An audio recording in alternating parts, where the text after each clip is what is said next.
welcome to the show. I'm Sherry Schreiner. A couple things I want to talk about today. You know, it's been rainy and cold and brutal, but I guess that's the end of October for you.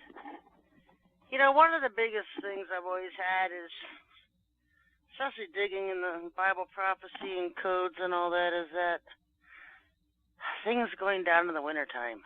You know, it's always been my greatest fear that they would try to implement everything about Auschwitz and try to plan their FEMA roundups for the brutal winter cold. And I saw it years ago. I think it was back in 2008, 2009, about January FEMA roundups and stuff. And you know, plans change all the time. It didn't happen at that time. But, you know, it debilitates people, and they want to catch people at their weakest when your enemy wants to conquer you. They don't wait till you get built up. They wait until you're weakened. And so, you know, there's a lot of talk about the Department of Defense and their EMP drill over this weekend, and so I'm going to talk a little bit about that because it actually kind of co-aligns, I think, if you go back to the fake solar eclipse we had, the dry practice run they tried to pull off. When was that, September? And I think it was a practice run, you know, because the Father had me doing a lot of work here to get some things ready so that if he had to take his people off the planet, he has particular plans for that. And so, you know, he's been one where he sits back and reacts, and if they're going to do something, he'll react, and that's pretty much the position he stays in the reaction mode, and we get jumpy about that because we just want to get out of here as his people. We're sick of this place, and we'd rather see him act rather than react and just get us out of here. But he's also one with a lot of compassion and a lot of grace and mercy. And he doesn't want to start things until he absolutely has to. And so we're kind of stuck in a rock and a hard place, folks. But this EMP drill, which could very well be a big bust and a bunch of fluff, and they just want energy and hype to feed off of because there's energy and fear vampires. Or it could be another 9/11 and go live. The thing is, folks, is that whenever they announce something, nothing happens. They didn't announce 9/11. They didn't announce Sandy Hook. They didn't announce the Boston bombing. Those were all drills that went live. And so I don't know why they were announcing this. Maybe, you know, everyone thinks, well, maybe there's some humans left in the DOD and they're sincere and want to warn everybody, and there's an announcement on their website, and the mainstream media isn't getting it because they're not allowed to, they don't want to send people in a panic. And, you know, I went on the DOD website, and I couldn't find it. I'm not saying I don't want it to happen. I'm just saying I don't find it on their website. You know, when I was hit by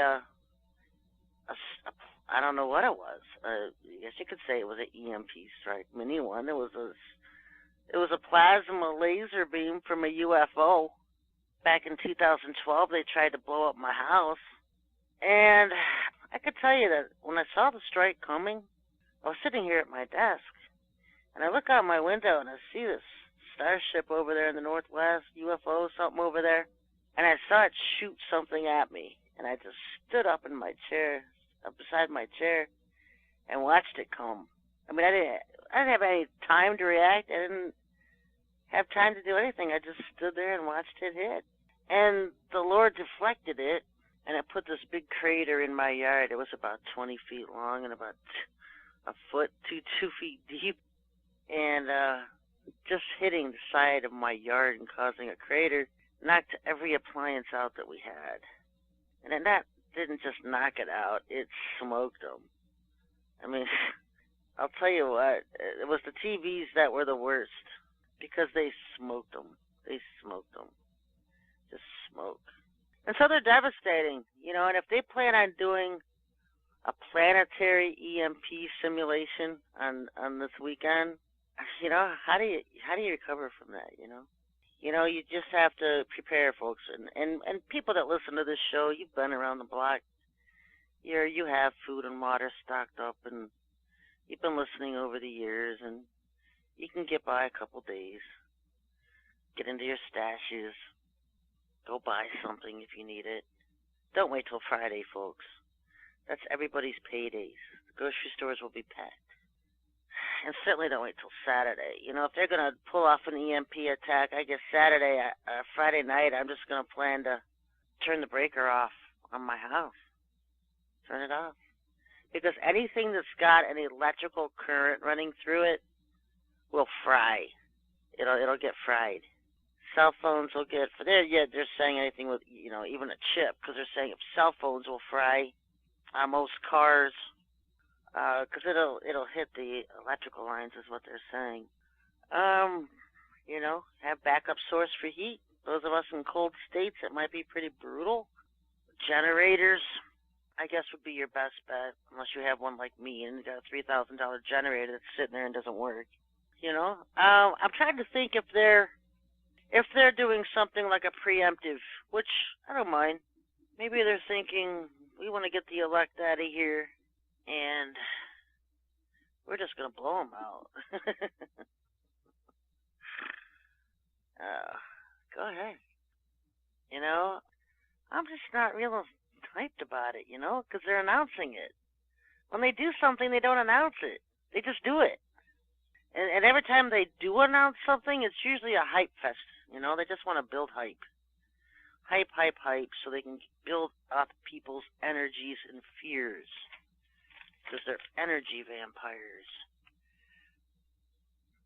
If they do have this drill go live, November 4th through 6th, what do they think they're going to simulate blowing up the electrical grid, and then on the 7th it's going to come back?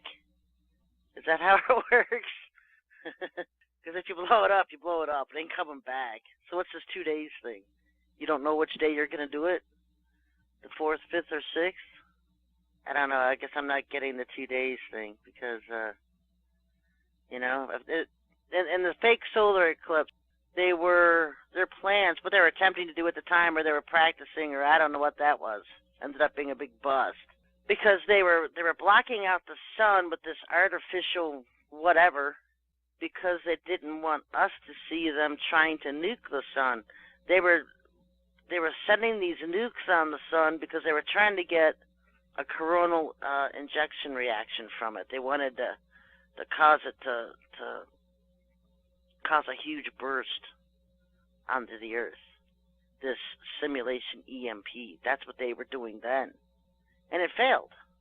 And so I don't know if this is another practice run or what, and they don't know if it'll hit or not, it'll work or not, because they're saying a drill on November 4 to 6, and then someone was saying NASA's coming up with their Days of Darkness thing again this year like they do every year. Only this time it's November 15th to 30th.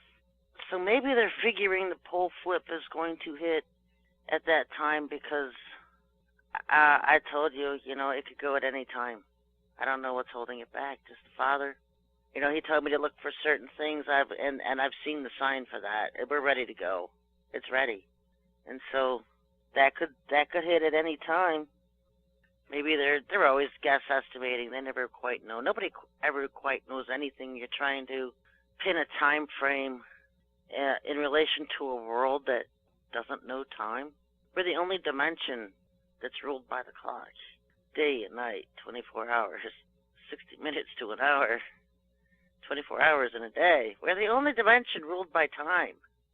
And so whether you're on the good side or the bad side, the people at the higher levels are dealing with beings in those dimensions, and they don't understand our time clock. They don't live by it.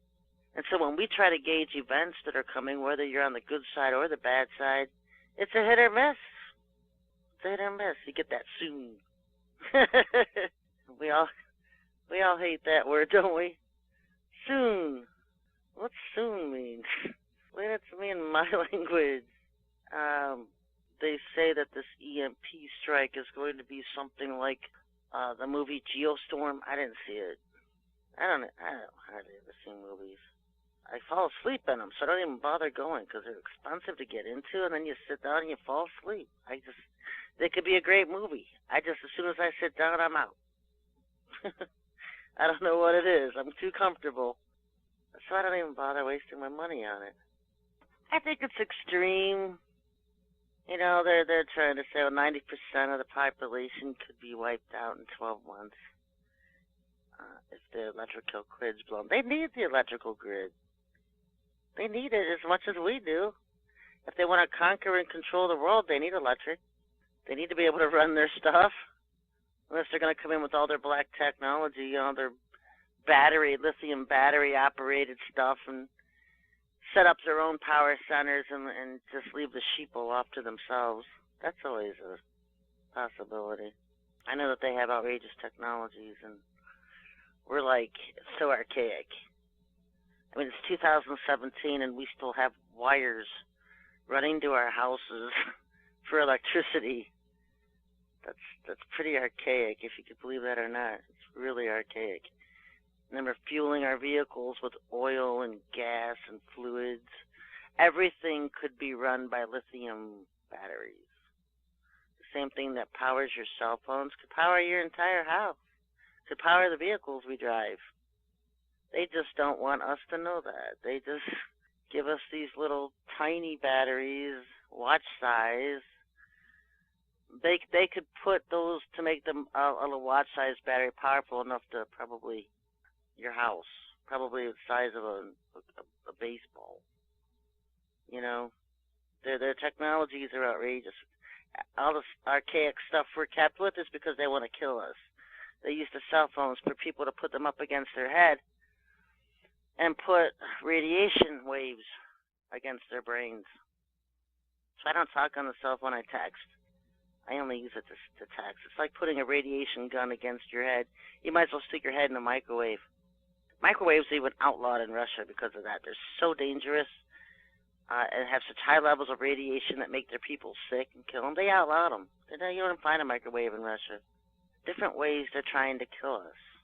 Their 5G network they're setting up would ensure pretty much destruction, the death of millions of people within the first 2 years that they have it completely set up. And they're already setting up 5G towers, and those cities are rating off the charts in radiation levels. In fact, they're so high, they're at evacuation status. But they're not even telling anybody there's a problem. Oh, look, there was a pulse from Antarctica. And it caused all the radiation levels to spike. It's not Antarctica, folks. It's your neighborhoods with these 5G towers going up. Once that's set, and they planned, I guess, to announce it and showcase it in the 2020 Olympics in Tokyo, which means they actually plan to still have a power grid. That's pretty much probably when it'll start really affecting people with deaths and cancers and diseases we've never seen before, which is exactly what the Bible describes. Pale horseman, arrival of the pale horseman brings hell and death with him, and third of mankind is killed by plagues, wars, famines, diseases, and it talks about diseases we've never seen before. You know what? That is code word. You know, when you hear from doctors, oh, that's from you must have a generational deficiency or something in your generational line with this disease in it. Whenever they can't explain something, they blame it on ancestors or your generational line because they don't want to tell you, oh, that's probably a disease from the plagues sent from the extraterrestrials, aliens here, or that vaccine you gave your kid just debilitated your kid and the kid's in a wheelchair. You tell them, oh, it's a generational defect, generational disease of your family line. That's when you know they're outright lying to you. Code words. Bubonic plague was from the aliens. Every plague we've had that wiped out mankind was a bioterror attack from the aliens. They don't tell you it's a bioterror attack, but that's what it is, because they're calling the people. They call them. Culling, C-U-L-L-I-N-G. They culling like cattle. They need food. They cause disasters. And to them, that's what we are. We're food. You know, I've been trying to highlight and showcase, I guess, some of the horrors in this country. Been talking about Hotel Hell in Chicago the last couple of weeks, Crown Plaza, and there's tens of thousands of others around our country just like it. I said it before, Hilton hotels were huge. Anytime you see where these elites are hanging out, stay out of it, because they are so nasty. The depths and level of evil they sink to, we can't even begin to imagine. We can't sink to those levels. It's not in us. That's why they get away with it. It's not cool to be one of them. They reject God. They hate God. They serve Lucifer. We're not missing anything by not associating with them. We have nothing in common with them if you love the Lord, because they hate righteousness. They hate anything good. We're light, they're darkness. That's why they look at us and with looks of contempt and hatred, and you're thinking, wow, what's wrong with her? What's her attitude problem? She's sassy. Or what's with him? You get snide looks from people because they see your light, and it bothers them because they're so evil. They're evil. So we've got an interesting month in November. I remember this last November, NASA coming up with their 3 days of darkness scenario. I'm not one to hype on the winter months. I'm not excited about them because nothing typically happens in the winter months. They end up being hype months where they want to get people in fear. Remember Obama last year? His big idea is to bomb the country in December on his way out the door. You know, he's like one of these whiny, if I can't be president, nobody can. He wanted to bomb America last year in December. So we had everybody preparing for that because he was going to take down the electrical grid in December. Remember that? Hey, it actually got me prepared. We got a wood stove in here, and get prepared, folks. It's all we can be because they always have plans for the winter months. But, you know, I've been around this roller coaster for a long time, and I'm telling you, nothing ever happens in the winter months. That's why I was kind of going into a depression, you know. It's just like, we missed the harvest season. Nothing's going to happen now. We got 5 months to wait till spring planting season. Because if you follow anything like the Father's timetables, it's all about reaping and sowing. It's all about planting and harvesting, and his whole timetable revolves around his appointed times and feasts with mankind because they all tell a story, and they all mean something. And if we follow those, we can see a timetable of future events to come. Well, what happens in October when the last of the feasts are over? You know, it's like everybody's timetables go into hibernation at that point, because even the evil people, they don't even do anything in the winter months because they mimic God, and so their biggest days of the year are also in spring and fall, harvesting and reaping and sowing, and they mimic everything God does. They don't have anything over on us. They take what he's made, what he's created, and try to recreate it for themselves. And then they try to set themselves as rulers over us and more powerful and bigger than us, and they're not. They may be in power, but they're not bigger and they're not more powerful. I'm not afraid of any one of them. Nobody should be. You got the power of the Lord in you. You got more power in your little fingernail and your little finger than they have. In their world, money is power. And that's why they all want it.